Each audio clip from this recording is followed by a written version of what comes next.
ಎಲ್ಲರಿಗೂ ಸ್ವಾತಂತ್ರ್ಯ ದಿನಾಚರಣೆ ಶುಭಾಶಯಗಳು. ನನ್ನ ಹೆಸರು ಹರ್ಷದಾ ಸತೀಶ್ ಗಾವೆ. ಈ ಸುಂದರವಾದ ಸಭೆಯಲ್ಲಿ ನಮ್ಮ ಭಾರತ ಸ್ವತಂತ್ರ ಹೋರಾಟದಲ್ಲಿ ಪಾಲ್ಗೊಂಡ ಕರ್ನಾಟಕ ಹಾಗೂ ನಮ್ಮ ಬೆಳಗಾವಿಯ ಸ್ವತಂತ್ರ ಹೋರಾಟಗಾರತಿ ವೀರವನಿತಿ ಕಿತ್ತೂರು ರಾಣಿ ಚೆನ್ನಮ್ಮಳ ಸಂಭಾಷಣೆಯನ್ನು ತಮ್ಮ ಮುಂದೆ ಪ್ರಸ್ತುತಪಡಿಸುತ್ತೇನೆ. ಕಪ್ಪ ಕಪ್ಪ ಕೊಡಬೇಕಿ ಕಪ್ಪ, ಕಬ್ಬು ತಿನ್ನಲು ಬಿಟ್ಟ ತಪ್ಪಿಗೆ ಕೂಲಿಯನ್ನು ಬೇರೆ ಕೊಡಬೇಕೆ?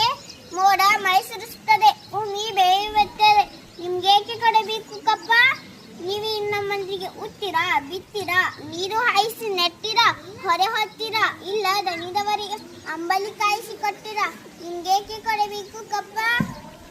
ನೀವಿನ್ನು ನಮ್ಮ ಅಣ್ಣ ತಮ್ಮಂದಿರೇ, ನೆಂಟರೆ, ಇಷ್ಟರೇ, ದಯಾದಿಗಳೇ, ನಿಮ್ಗೇಕೆ ಕೊಡಬೇಕು ಕಪ್ಪ?